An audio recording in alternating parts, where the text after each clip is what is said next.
अस्सलाम वालेकुम एवरीवन। मेरा नाम उसामा रियाज़ है और आप सब गूगल लाइसिम का यूट्यूब चैनल देख रहे हैं। तो हम अपनी फ्री लेक्चर सीरीज़ के अंदर अब फूड साइंसेस के पार्ट टू को जो है वो कवर करेंगे। पहले पार्ट वन मैंने करवाया था इससे पिछली वीडियो में। अब पार्ट टू हम जो है वो हम करेंगे। अगर आपने अभी तक हमारा फ्री व्हाट्सएप ग्रुप ज्वाइन नहीं किया तो अपना नाम अपनी डिग्री लिख के हमें व्हाट्सएप पे मैसेज करें और अपनी डिग्री रिलेटेड हमारा फ्री व्हाट्सएप ग्रुप ज्वाइन कर लें। इसके अलावा हमारा फ्री व्हाट्सएप चैनल है जिसका लिंक इस वीडियो की डिस्क्रिप्शन में मौजूद है। ठीक है।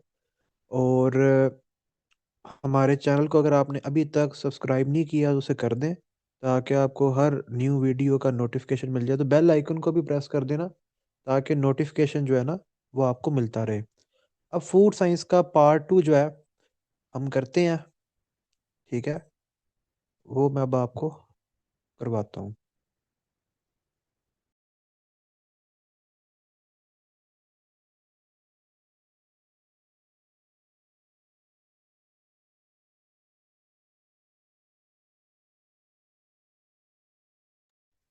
वाइटामिन्स वाइटामिन्स देखो, अब हम देखने लगे हैं वाइटामिन्स को।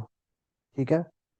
और सबसे पहले हम वाइटामिन्स को देखते हैं। तो वाइटामिन्स और जो मिनरल्स होते हैं ना, ये हमारी बॉडी के लिए बहुत इंपॉर्टेंट है। एक छोटी सी अमाउंट जो है ना वाइटामिन्स की और मिनरल्स की, वो हमारी बॉडी में हजारों केमिकल रिएक्शंस को ट्रिगर कर सकते हैं। ठीक है। और हमारी बॉडी की अच्छी सेहत के लिए, गुड हेल्थ के लिए वाइटामिन्स और मिनरल्स बहुत इंपॉर्टेंट है। ठीक है। इनकी डेफिशिएंसी से हमें बहुत से डिसऑर्डर्स हो सकते हैं, बहुत सी डिजीजेस हो सकती हैं। ठीक है। तो एक प्रॉपर ग्रोथ के लिए आपको प्रॉपर अमाउंट में विटामिन्स और मिनरल्स की ज़रूरत होती है। ठीक है। अब जो विटामिन्स और मिनरल्स होते हैं ना, इसके साथ मिनरल्स को भी ऐड कर लें। अब जो विटामिन्स और मिनरल्स होते हैं, ये बॉडी के अंदर एज अ को फैक्टर काम करते हैं। ठीक है। एज अ को फैक्टर, COFACTUR, को फैक्टर। ठीक है। विटामिन्स और मिनरल्स जो होते हैं, ये बॉडी का जो यूजेज होता है कार्बोहाइड्रेट्स का, प्रोटीन्स का, फैट का, उसको बढ़ाते हैं। कि बॉडी जो है मैक्सिमम कार्बोहाइड्रेट्स को यूज़ करे, मैक्सिमम प्रोटीन्स को यूज़ कर ले, मैक्सिमम फैट्स को यूज़ करे ताकि वो अच्छी तरह यूटिलाइज हों चीज़ें। एनर्जी जो है वो ह्यूमन बॉडी अच्छी तरह यूटिलाइज करे। ठीक है। विटामिन्स और मिनरल्स जो है, ये ब्लड सेल्स की फॉर्मेशन के लिए बहुत ज़रूरी है, ब्लड सेल्स बनाने के लिए बहुत ज़रूरी है, हॉर्मोन्स बनाने के लिए बहुत ज़रूरी है, नर्वस सिस्टम के जो केमिकल्स हैं, ठीक है, जिन्हें हम न्यूरोट्रांसमीटर्स कहते हैं, उनको बनाने के लिए विटामिन्स और मिनरल्स बहुत ज़रूरी हैं। फिर जो जेनेटिक मटेरियल होता है, DNA, DNA stands for D oxy ribo nucleic acid. आपको पता होना चाहिए आरएनए स्टैंड्स फॉर क्या है, डीएनए स्टैंड्स फॉर क्या है, डीएनए कब डिस्कवर हुआ था, आरएनए कब डिस्कवर हुआ था, सिंगल स्टैंडर्ड कौन सा है, डबल स्टैंडर्ड कौन सा है, ये पता होनी चाहिए आपको चीज़ें। ठीक है। अच्छा, अब एक बहुत बड़ा मिसकंसेप्शन है कि विटामिन्स और मिनरल्स होते हैं ना, ये बॉडी को एनर्जी प्रोवाइड करते हैं। नहीं, ये बॉडी को एनर्जी प्रोवाइड नहीं करते। ठीक है। ये विटामिन्स और मिनरल्स में कोई कैलोरी नहीं होती। ये सिर्फ और सिर्फ रेगुलेट करते हैं बॉडी के मेटाबॉलिज्म को। ठीक है। जब ये बॉडी के मेटाबॉलिज्म को रेगुलेट करते हैं, तो जब वो मेटाबॉलिज्म बॉडी का चल पड़ता है, ठीक है, तो उससे क्या होता है कि बॉडी के अंदर सप्लाई ऑफ एनर्जी भी चल पड़ती है। अगर बॉडी के अंदर मेटाबॉलिज्म डिस्टर्ब हो जाए तो बॉडी को के अंदर फिर सप्लाई ऑफ एनर्जी भी डिस्टर्ब हो जाती है। तो वाइटामिन्स और मिनरल्स एनर्जी खुद नहीं बॉडी को देते, लेकिन ये उस प्रोसेस में रोल प्ले करते हैं जो प्रोसेस बॉडी को एनर्जी सप्लाई करता है। ठीक है। वाइटामिन जो है ना, ये कोई भी ऑर्गेनिक कंपाउंड हो सकता है जो बॉडी को एक स्मॉल अमाउंट में चाहिए ताकि वो अपनी हेल्थ को और अपने फंक्शंस को प्रॉपरली चला सके। ठीक है। तो वाइटामिन हमारे पास दो तरह के होते हैं हमारे पास। ठीक है। दो तरह के वाइटामिन होते हैं। अब वाइटामिन के ना फर्दर हम डिटेल से बात कर लेते हैं। वाइटामिन में हमारे पास दो कैटेगरीज हैं। एक हमारे पास होते हैं fat soluble vitamins. Fat fat fat soluble. ठीक है। Fat soluble vitamins. रुकें एक मिनट, मैं थोड़ा नीट एंड क्लीन लिखता हूँ।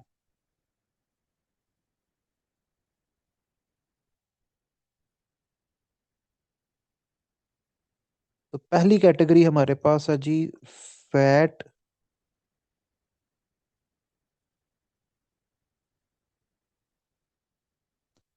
Soluble fat soluble vitamins.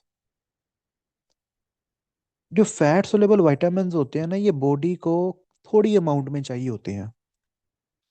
ठीक है। क्योंकि ये लंबे अरसे तक स्टोर रहते हैं। ये लंबे अरसे तक स्टोर रहते हैं, इनकी ये पॉइंट आपने याद रखना है कि फैट सोलेबल विटामिन्स लंबे अरसे तक स्टोर रहती हैं, बॉडी को थोड़ी अमाउंट में चाहिए होते हैं। ये स्टोर होते हैं जी फैट के अंदर, फैट की फॉर्म में ये स्टोर होते हैं। और ये फैट ये बॉडी में डिजोल्व होने के लिए, बॉडी में यूटिलाइज होने के लिए फैट को यूज करते हैं। ठीक है। फैट सोलेबल विटामिन जो होते हैं, ये जब आप फैट वाली फूड को खाते हो, कंज्यूम करते हो, तो उसी के साथ फिर ये आपकी बॉडी में एब्जॉर्ब होते हैं। ठीक है। और ये जो फैट सोलेबल विटामिन होती हैं, ठीक है, मतलब वो फैट के जिसके अंदर ये विटामिन, जिसके साथ ये विटामिन है, उसको बाइल, BILE, बाइल जो है वो ब्रेक डाउन करता है। ठीक है। अब बाइल क्या चीज़ है? What is bile? ये एक लिक्विड है जो लिवर रिलीज करता है। ठीक है। और जब वो लिवर बाइल को रिलीज करता है, तो उस बाइल से जो है ये फैट, जिसके अंदर, जिसके साथ ये फैट सोलेबल विटामिन हैं, ठीक है, ये फिर अब्जॉर्ब होते हैं, ये टूटते हैं, फैट टूटती है, फिर ये विटामिन अब्जॉर्ब होते हैं। ठीक है। और जो आपकी बॉडी को, जितने आपकी बॉडी को फैट सोलेबल विटामिन चाहिए होते हैं, उतनी आपकी बॉडी यूज़ कर लेती है। जो एक्स्ट्रा होते हैं वो बॉडी की फैट में या लीवर में या किडनीज में जमा हो जाते हैं। ठीक है। तो बाकी फिर बॉडी जो है वो फैट में, लीवर में या किडनीज में जमा कर लेती है। ठीक है। अब फैट सोलेबल विटामिन जो होते हैं ना, ये रोज़मर्रा बॉडी को नहीं चाहिए। ये थोड़ी अमाउंट में भी आप लो तो गुजारा हो जाता है, अच्छी गुजारा हो जाता है। ठीक है। अगर आप ज़्यादा मकदार में फैट सोलेबल विटामिन ले लेते हो ना, तो वो आपके लिए नुकसानदेह होता है, वो आपके लिए डेंजरस होता है। ठीक है। वो आपके लिए मौत का सबब भी बन सकता है। तो फैट सोलेबल विटामिन कौन से हैं? Vitamin A, vitamin E, vitamin D, vitamin E, vitamin के, एडिक। तो ये चार विटामिन जो हैं ये फैट सोलेबल विटामिन है। तो जब भी आप लोग ये विटामिन लो, तो डॉक्टर की हिदायत के मुताबिक लो। ठीक है। डॉक्टर की हिदायत के मुताबिक लो। डॉक्टर जो हिदायत दे, जो प्रिस्क्रिप्शन दे, उसके मुताबिक आप ये लें। अपनी मर्जी मनमानी ना करें, क्योंकि इनकी ज़्यादा क्वांटिटी में अगर आप डोज लोगे, तो वो आपके लिए बहुत ही ज़्यादा नुकसानदेह होगी आपकी सेहत के लिए। ठीक है।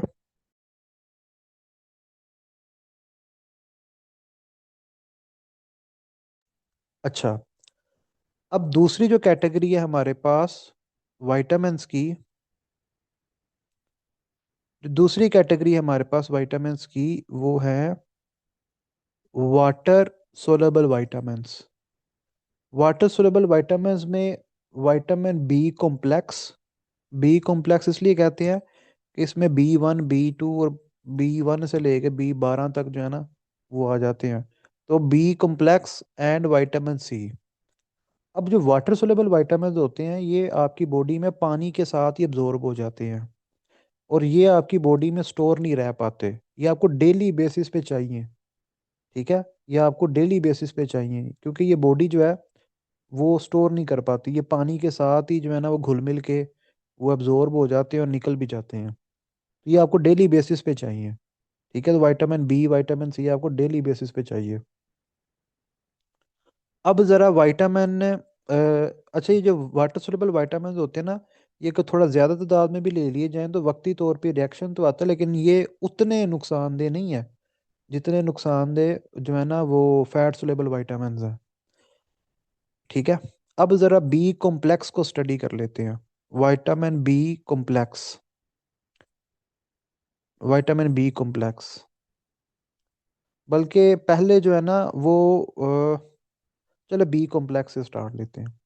विटामिन बी कॉम्प्लेक्स में जो पहला विटामिन है ना हमारे पास, वो है बी 1।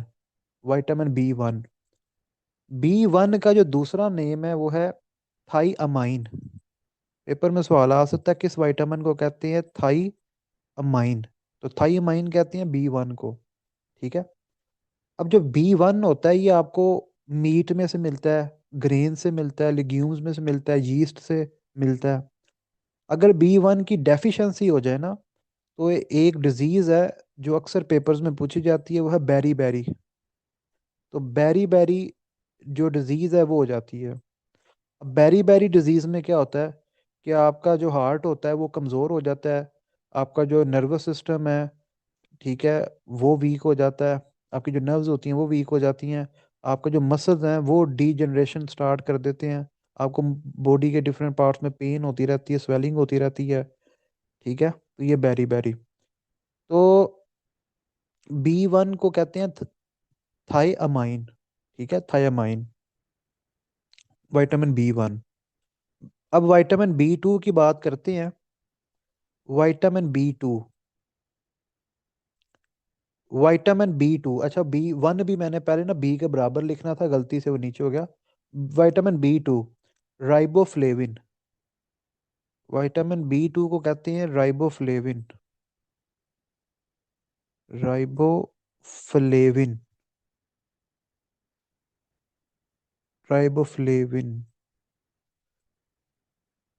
अब विटामिन बी 2 जो है, विटामिन बी 2 राइबोफ्लेविन, ठीक है, ये किधर होता है? ये दूध में होता है, डेयरी प्रोडक्ट्स में होता है, ये लीवर में होता है। लीवर यानी जो आप किसी जानवर का खाते हैं, ठीक है, जो है ना कलेजियां, बड़ा शौक होता है कुछ लोगों को खाने का। अंडे में होता है विटामिन बी 2, ग्रेन्स में होता है, लिग्यूम्स में होता है। ठीक है, चीज के अंदर विटामिन बी 2 होता है। अगर विटामिन बी 2 की कमी हो जाए ना, अच्छा ये मशरूम्स के अंदर भी होता है विटामिन बी 2, ठीक है, मीट में भी होता है। तो अगर विटामिन बी 2 की कमी हो जाए ना, तो आईज में इरिटेशन हो जाती है। कुछ लोग होते हैं ना आंखें मलते रहते हैं, उनकी आंखों में इरिटेशन होती है। तो विटामिन बी 2 की कमी से आईज के ऊपर इफेक्ट पड़ता है, आंखों के ऊपर इफेक्ट पड़ता है। इसकी कमी से क्या होता है कि बॉडी के अंदर इन्फ्लेमेशन हो जाती है। ये जो जगह जगह छोटे छोटे दाने निकल आते हैं, वो रेशर नुमा छोटे छोटे दाने बॉडी पे निकल आते हैं ना, वो इन्फ्लेमेशन होती है। ठीक है, और जो स्किन सेल्स होते हैं उनका ब्रेक डाउन भी स्टार्ट हो जाता है बी 2 की कमी की वजह से। उसके बाद आगे चलते हैं। विटामिन बी 3, विटामिन बी 3 को कहते हैं नाइसिन, नाइसिन, नाइसिन, या इसे निकोटिनिक एसिड भी कहते हैं, निकोटिनिक, निकोटिनिक एसिड। अब बी 3 जो है ये आपको लीवर में मिलता है, ये मीट में मिलता है, ग्रेन्स में मिलता है, लिग्यूम्स में मिलता है, यीस्ट में मिलता है। इसकी कमी से क्या होता है, अगर इसकी डेफिशिएंसी हो जाए तो प्लेग्रा हो जाता है। ठीक है, प्लेग्रा। अब प्लेग्रा जो है इसमें तीन चीजें हैं, प्लेग्रा के अंदर तीन चीजें हैं। ठीक है, प्लेग्रा के अंदर तीन चीजें हैं। एक डर्माटाइटिस, डर्माटाइटिस हो सकता है आपको, डायरिया हो सकता है, या डिमेंशिया हो सकता है। ठीक है, डिमेंशिया। तो मैं स्पेलिंग लिख देता हूँ जी। क्या क्या आपको हो सकता है, ये प्लेग्रा में 3 Ds आते हैं, इसे कहते हैं 3 Ds ऑफ प्लेग्रा। इसमें आपके पास आ जाता है डायरिया। कुछ लोगों को डायरिया बहुत होता है, वो इसलिए होता है कि उनकी खुराक के अंदर जो है विटामिन B3 नहीं होता। ठीक है, इसलिए उन्हें डायरिया हो रहा होता है। तो डायरिया,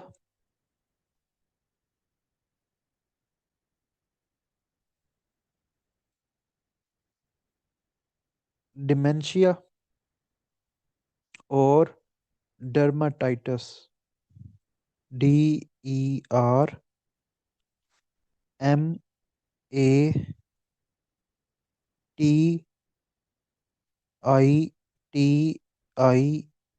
डर्माटाइटस। तो ये B3 की कमी से आपको डायरिया हो सकता है, डिमेंशिया हो सकता है, या डर्माटाइटस हो सकता है। उसके बाद विटामिन B5,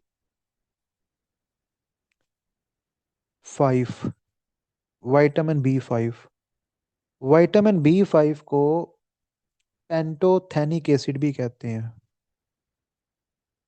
इसको पेंटोथेनिक एसिड, इसको पेंटोथेनिक एसिड भी कहते हैं। ठीक है। अब ये कहाँ पे होता है? मिल्क में होता है, मिल्क प्रोडक्ट्स में होता है, लीवर में होता है, एग्स में होता है, ग्रेन्स में, लेग्यूम्स में। इसकी कमी की वजह से फटीग हो जाती है, थकावट रहती है। ठीक है, थकावट रहती है हर टाइम। और लॉस ऑफ कोऑर्डिनेशन, आपको चक्कर आते हैं। ठीक है, होती है, चक्कर आते हैं। विटामिन B6, विटामिन B6 जो है, ये है पायरिडोक्सिन। इसे कहते हैं पायरिडोक्सिन,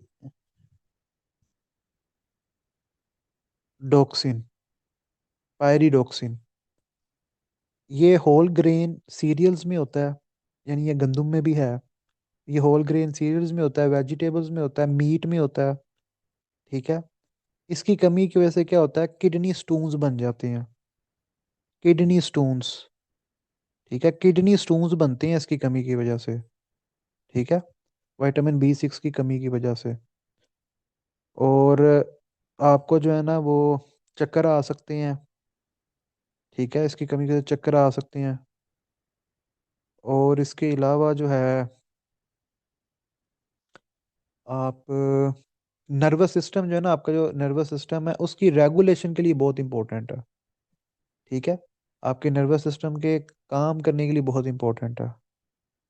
और विटामिन जो B5 था, ठीक है, वो भी विटामिन B5 जो था वो एंजाइम फंक्शन के लिए बड़ा इंपॉर्टेंट था। ठीक है। और B6 जो है ये अमाइनो एसिड मेटाबॉलिज्म के लिए बहुत इंपॉर्टेंट है। B6 जो है अमाइनो एसिड मेटाबॉलिज्म के लिए बहुत ज़रूरी है। उसके बाद विटामिन B7, जो विटामिन B7 है, इसे कहते हैं बायोटिन। इसे कहते हैं जी बायोटिन। ये मीट में होता है, वेजिटेबल में होता है, लेग्यूम्स में होता है। ठीक है, ये फैट सिंथेसिस के लिए बहुत इंपॉर्टेंट है, अमाइनो एसिड के मेटाबॉलिज्म के लिए बहुत इंपॉर्टेंट है, एक अच्छा को फैक्टर है। ठीक है, विटामिन B7, विटामिन B7 की जो कमी है ना, उससे आपको डिप्रेशन हो जाता है। अगर किसी इंसान में विटामिन B7 कम है, तो वो इंसान डिप्रेशन फील कर सकता है। तो डिप्रेशन विटामिन की कमी की वजह से भी होता है। इसकी कमी की वजह से आपको फटीग होती है। इसकी कमी की वजह से आपको नोजिया होता है। आपको वो जो है ना क्या आती है, आपको दिल खराब होता है, जिस तरह आप वोमिट करने लगे हो। ठीक है। विटामिन उसके बाद विटामिन B7 के बाद है जी, विटामिन B7 के बाद vitamin B9। Vitamin B9, vitamin B9 को कहती हैं फोलिक एसिड, फोलिक एसिड। जिस तरह वो आयरन नहीं होता, आयरन, उसी तरह ये फोलिक एसिड। तो विटामिन B9 को कहते हैं फोलिक एसिड। ये होल व्हीट फूड्स में होता है, ग्रीन वेजिटेबल्स में होता है, लेग्यूम्स में होता है।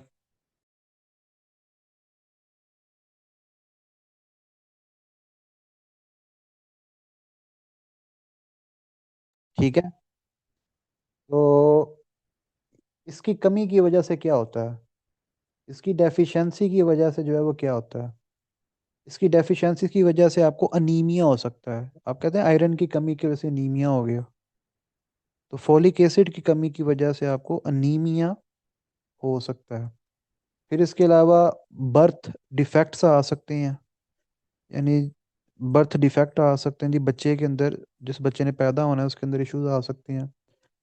तो ये प्रेग्नेंट वीमेन के लिए बहुत इंपॉर्टेंट है। ठीक है। ये न्यूक्लिक एसिड जो मेटाबॉलिज्म होता है उसके लिए बहुत इंपॉर्टेंट होता है।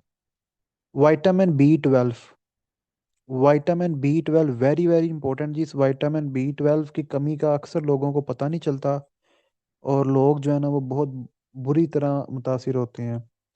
विटामिन B12 की जो कमी है, अच्छा विटामिन B12 की जो नाम है और क्या क्या इसका नाम है, कोबल अमाइन, कोबल अमाइन भी कहते हैं इसे। और कोबलामाइन भी कहते हैं, और इसे कहते हैं, और भी इसका नाम था, साइनोकोबलमाइन भी कहते हैं। ठीक है। और जो मैथक बोल का इंजेक्शन होता है ना, वो बेसिकली विटामिन B12 की कमी पूरे करने के लिए होता है।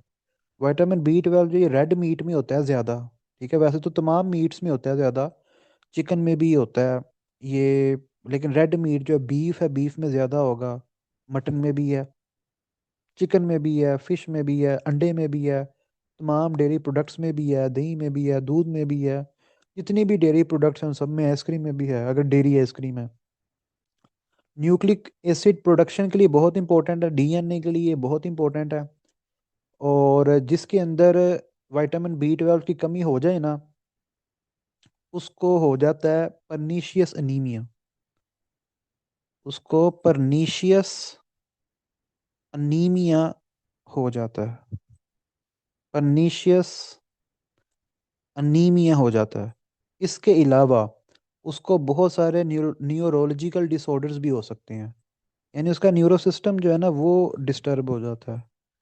तो बहुत सारे न्यूरोलॉजिकल डिसऑर्डर्स भी विटामिन B12 की कमी की वजह से हो सकते हैं। ठीक है। तो ये आपके नर्व सेल्स के लिए बहुत इंपॉर्टेंट है। ठीक है। तो इसकी डेफिशिएंसी से अनीमिया भी एक हिसाब का हो जाता है। तो अनीमिया वही है, परनीशियस अनीमिया। ठीक है। अच्छा, अब ये हो गए हमारे विटामिन B। अब विटामिन C की बात करते हैं। विटामिन C भी वाटर सोल्यूबल विटामिन है। विटामिन C का भी एक नाम है जी, इसका नाम है एस्कोर्बिक एसिड। अक्सर पेपर में सवाल आता है कि किस विटामिन को एस्कोर्बिक एस्कोर्बिक एसिड कहा जाता है। तो विटामिन C को एस्कोर्बिक एसिड कहा जाता है। ठीक है। ये आपकी स्किन के लिए बहुत इंपॉर्टेंट है। अच्छा, ये होता है कि इसमें, ये सिट्रस फ्रूट्स में होता है। जितने भी सिट्रस फ्रूट हैं, लेमन से लेके, ठीक है, किन्नू, फ्रूटेल्स अर्ली, ग्रेप फ्रूट, मिर्चों में होता है, अमरूद में होता है, ग्रीन लीफी वेजिटेबल्स में है, टोमेटोज में है विटामिन C। ठीक है। ये जो दांतों में, हड्डियों में जो कोलेजन फॉर्मेशन होती है उसके लिए बहुत इंपॉर्टेंट है। इसके अलावा जो कनेक्टिव टिश्यू होता है ब्लड वेसल्स का, ठीक है, उसकी फॉर्मेशन के लिए बहुत इंपॉर्टेंट है। और ये विटामिन C एक एंटीऑक्सीडेंट है। ठीक है। और एंटीऑक्सीडेंट विटामिन E भी है। ठीक है। अच्छा, ये एंटीऑक्सीडेंट क्या है? देखो, जब हम खाना शाना खाते हैं तो डिफरेंट केमिकल प्रोसेस होते हैं। तो वो जो डिफरेंट चीज़ें हम खा पी रहे होते हैं उसकी वजह से हमारी बॉडी में डिफरेंट जो केमिकल रिएक्शंस हो रहे होते हैं, उन केमिकल रिएक्शंस की वजह से फ्री रेडिकल्स जो है ना वो प्रोड्यूस होते हैं। और जो फ्री रेडिकल्स होते हैं ना, ये हमारे ऑर्गन्स को नुकसान पहुंचाते हैं।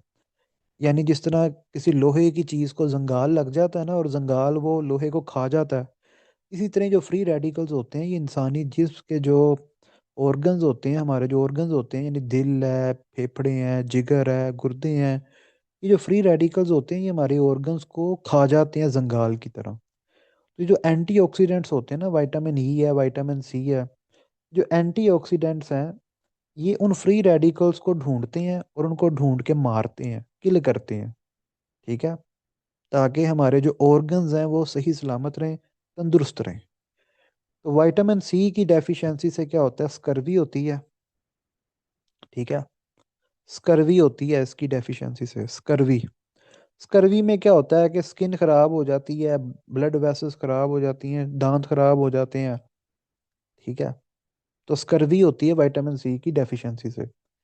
अब जरा फैट सोलेबल विटामिन्स की भी बात कर लेते हैं। तो फैट सोलेबल विटामिन्स में विटामिन ए, विटामिन ए आपको ग्रीन वेजिटेबल्स में मिलता है, ये दूध में भी होता है, ये गाजर में बहुत, आजकल गाजरों का सीजन है, ये 20 जनवरी 2026 को जब मैं रिकॉर्ड कर रहा हूँ, तो आजकल गाजरों का सीजन है जी। तो गाजरों के अंदर बहुत विटामिन ए है और अक्सर लोग जूस पीते हैं गाजरों का। ठीक है, तो vitamin A vitamin C mix करके पिए, गाजर और किन्नू का जूस मिक्स करके पिए, या गाजर चुकंदर का जूस मिक्स करके जो है वो पिए। तो गाजर के अंदर है विटामिन ए। ठीक है, एग्स के अंदर है, लीवर के अंदर है। ठीक है, ये आंखों के लिए बहुत ज़रूरी है। और विटामिन ए का जो दूसरा नाम है ना, वो इसका नाम है रेटिनोल। रेटिनोल, इसका दूसरा नाम है जी रेटिनोल, रेटिनोल इसका दूसरा नाम है। ठीक है, इसे रेटिनोल भी कहते हैं। इसकी कमी की वजह से क्या होता है, इसकी कमी की वजह से नाइट ब्लाइंडनेस हो जाती है। ठीक है, और बंदा परमानेंट ब्लाइंड भी हो सकता है। ठीक है, अच्छा अब विटामिन डी की बात करते हैं। विटामिन डी का आपको पता ही है कि ये हमें जो है ना सनलाइट से मिलता है। ठीक है, ये जो अल्ट्रा वायलेट रेज है ना सन की, सनलाइट। ठीक है, तो जब ये स्किन के ऊपर पड़ती है सन रेज, तो ये फिर हमें विटामिन डी मिलता है। ठीक है, अब विटामिन डी सनलाइट के अलावा, यानी जो अल्ट्रा वायलेट रेज हैं सन की, उनके अलावा ये डेयरी प्रोडक्ट्स में भी होता है, एग्स में भी होता है, कोल्ड लिवर ऑयल में भी है। ठीक है, और विटामिन डी की कमी से क्या होता है, विटामिन डी की जो कमी होती है जी, उसकी वजह से क्या होता है, उसकी वजह से आपको रिकेट्स हो जाती हैं, रिकेट्स। ठीक है, रिकेट्स हो सकते हैं, रिकेट्स होता है बोन डिफॉर्मेशन। ठीक है, या फिर आपको ओस्टोमलेशिया हो सकता है, ओस्टियोमलेशिया।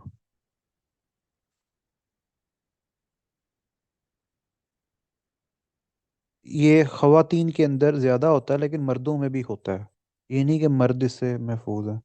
तो ओस्टियोमलेशिया यानी सॉफ्टनिंग ऑफ बोन्स। ठीक है, तो ओस्टियोमलेशिया हो जाता है।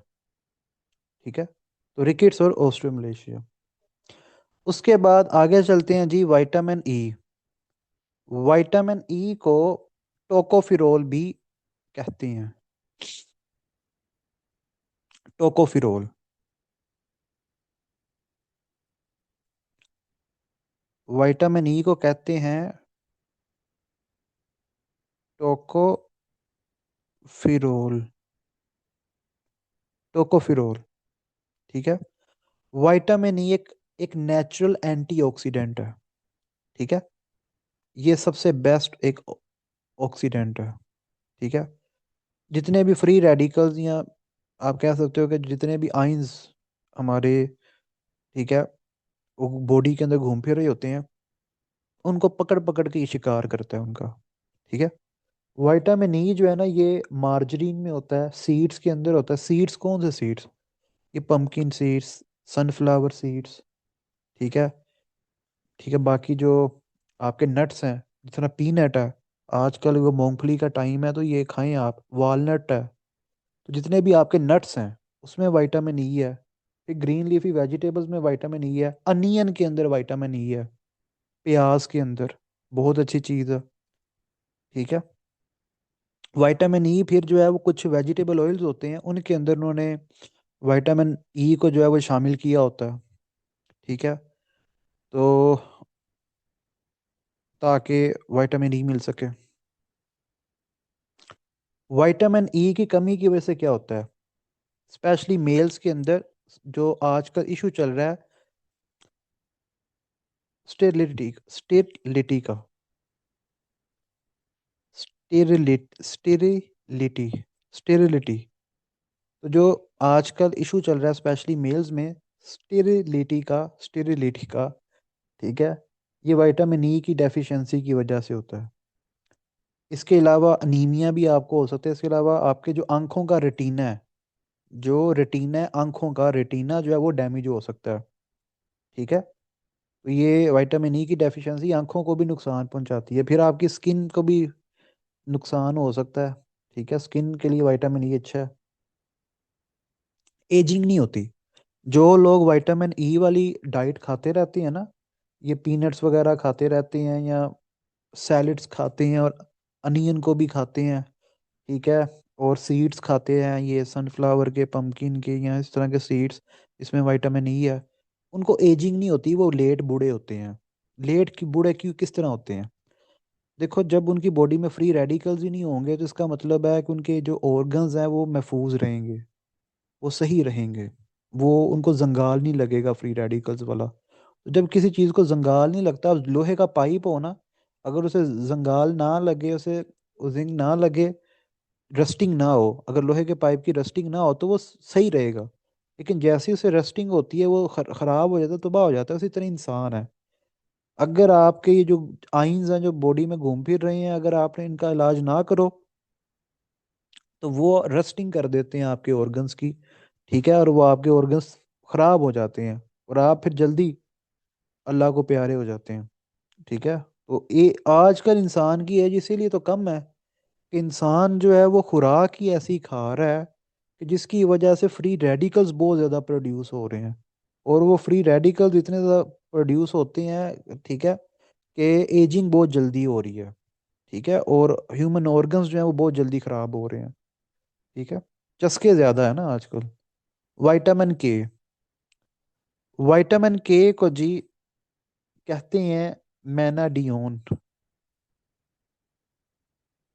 अच्छा, आपने बताना है मुझे कि विटामिन ई से हम क्या चीज़ जो है एक्सट्रैक्ट करते हैं। विटामिन ई से एक चीज़ हम एक्सट्रैक्ट करते हैं, एस से उसका नाम स्टार्ट होता है। मैं एक हिंट भी देता हूँ कि उसका नाम एस से स्टार्ट होता है। अब आप लोगों ने बताना है कि वो एस वाली क्या चीज़ है जो विटामिन ई से हम एक्सट्रैक्ट करते हैं। कमेंट सेक्शन में लाजमी आपने उसका बताना। विटामिन के, विटामिन के जो है ये है जी मैनाडियोन। ठीक है, मैनाडियोन। ये विटामिन के किस में होता है? ये ग्रीन लीफी वेजिटेबल्स में होता है। ये आपका जो इंटेस्टाइनल बैक्टीरिया उसे वो सिंथेसाइज करता है विटामिन के को। ठीक है, और इसके अलावा विटामिन के ब्लड क्लोटिंग के लिए बहुत इंपॉर्टेंट है। ठीक है, ये ब्लड क्लोटिंग के लिए बहुत इंपॉर्टेंट है। ब्लड क्लोटिंग के लिए आपकी आपको अगर कोई जख्म आ जाता है तो जो फौरन ही जो आपका ब्लड को कंट्रोल करता है विटामिन के करता है।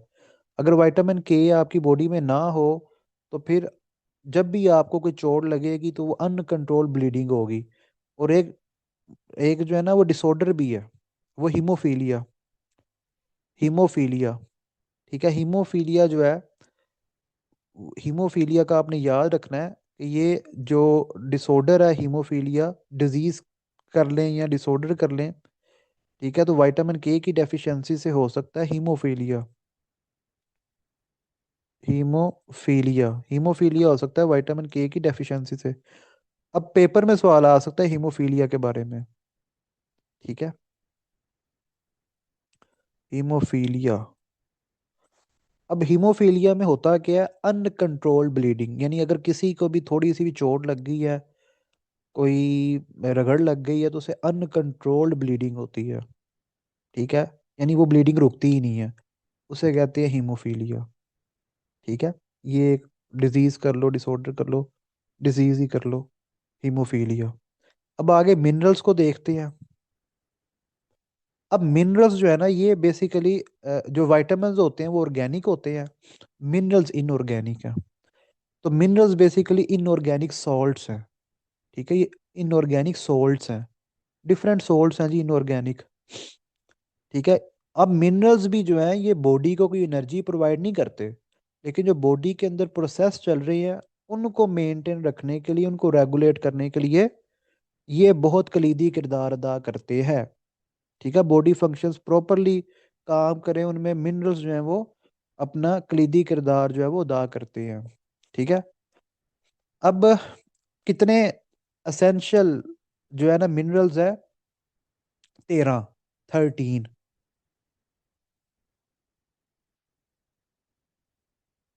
पेपर में सवाल आ सकता है कि हमारी बॉडी के लिए कितने असेंशियल मिनरल्स हैं। ठीक है, 13, 13 असेंशियल मिनरल्स हैं। ठीक है, 13, 13 असेंशियल मिनरल्स हैं। 13, 13। अब कैल्शियम, पहला मिनरल है जी कैल्शियम, Ca, कैल्शियम। कैल्शियम जो है ये आपकी हड्डियों के लिए, बोन्स के लिए बहुत इंपॉर्टेंट है। आपके दांतों के लिए, हड्डियां बनने के लिए कैल्शियम चाहिए, दांतों को बनने के कैल्शियम चाहिए, ब्लड क्लोटिंग के लिए भी कैल्शियम इंपॉर्टेंट रोल प्ले करता है। जो नर्व ट्रांसमिशन है उसके लिए भी कैल्शियम इंपॉर्टेंट है। अगर कैल्शियम की डेफिशिएंसी हो जाए तो क्या होता है? रिकेट्स, ओस्टियोप्रोसिस हो सकता है। ठीक है, रिकेट्स, ओस्टियोप्रोसिस, फिर कॉन्वल्जेंस, कॉन्वल्जेंस। ठीक है। उसके बाद अगला जो है मिनरल आपके पास वो है, वो आ जाता है जी अगला, हमारे पास आ जाता है क्लोरीन। क्लोरीन, क्लोरीन जो है ये आपके जो सेल्स हैं उसके अंदर फ्लूइड को रेगुलेट करता है, नर्व ट्रांसमिशन के लिए काम आता है, और आपकी बॉडी के अंदर जो आपकी बॉडी फ्लूइड्स के अंदर जो एसिड बेस जो बैलेंस होता है, ठीक है, उसके लिए बहुत इंपॉर्टेंट है। अगर क्लोरीन की डेफिशिएंसी हो जाए तो आपके जो बॉडी फ्लूइड्स हैं उसमें एसिड बेस इम्बैलेंस हो जाता है। ठीक है, एसिड बेस इम्बैलेंस हो जाता है। फिर उसके बाद मैग्नीशियम है। मैग्नीशियम जो है इंजाइम एक्टिवेशन के लिए बहुत इंपॉर्टेंट होता है मिनरल, प्रोटीन सिंथेसिस के लिए ये बहुत इंपॉर्टेंट है मैग्नीशियम। ठीक है। और अगर मैग्नीशियम की कमी हो जाए तो ग्रोथ नहीं हो पाती। ठीक है, और जो है ना वो बिहेवियरल इश्यूज आ जाते हैं फिर। उसके बाद अगला जो मिनरल है वो है फोस्फोरस। Phosphorus, phosphorus. अब जो फोस्फोरस है ये आपकी हड्डियों के लिए बहुत अच्छा, आपके हड्डियों के लिए बहुत अच्छा है, दांतों के लिए बहुत अच्छा है। एसिड बेस जो बैलेंस उसको मेंटेन के लिए बहुत अच्छा है, मेंटेन करने के लिए। अगर ये फोस्फोरस की कमी हो जाए तो आप में वीकनेस हो जाती है, आपके अंदर जो है ना वो कैल्शियम की कमी हो जाती है। उसके बाद पोटाशियम है। पोटाशियम भी एसिड बेस बैलेंस के लिए इंपॉर्टेंट है। ठीक है, नर्व ट्रांसमिशन के लिए। पोटाशियम की कमी से क्या होता है? मसल क्रैम्प्स होते हैं।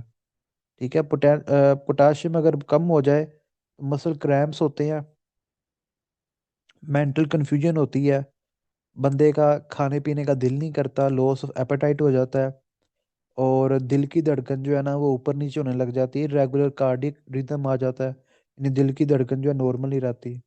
फिर सल्फर है।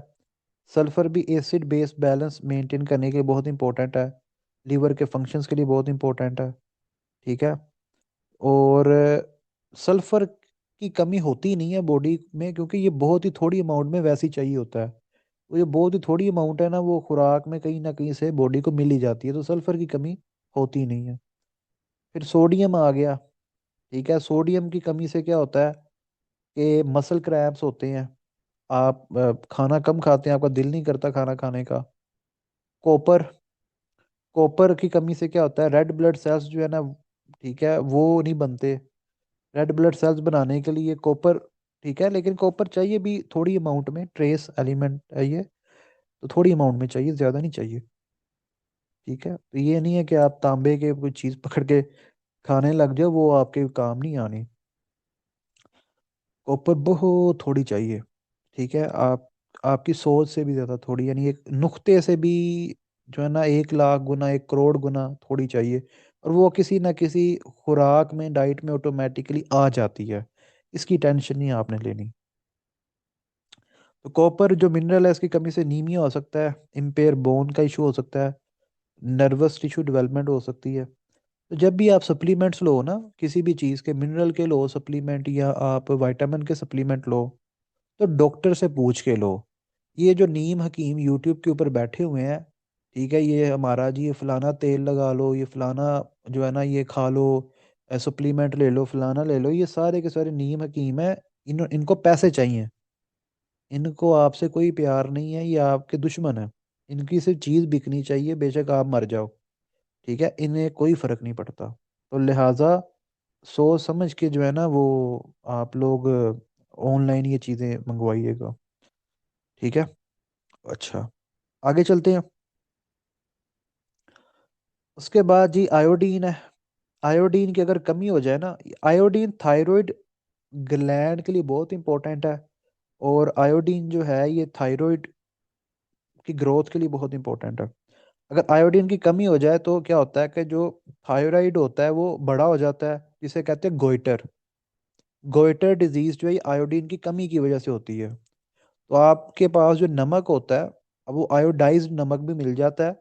अगर आप आयोडाइज्ड नमक यूज़ करें तो फिर आपको गोइटर जो है वो नहीं होता। गिल्लड़ की बीमारी कहते हैं ऐसे, उर्दू में गोइटर को कहते हैं गिल्लड़।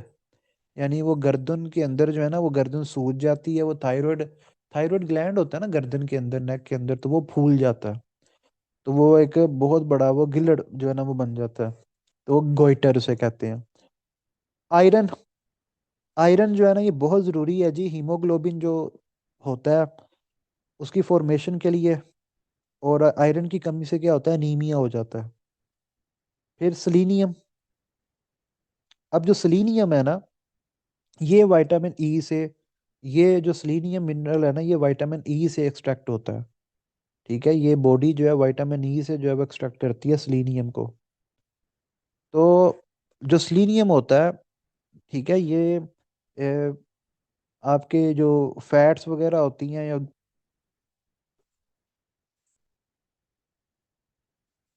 ये फैट्स को ब्रेक करने में रोल प्ले करता है, सॉरी, ये ब्रेक डाउन ऑफ फैट्स को रोकता है।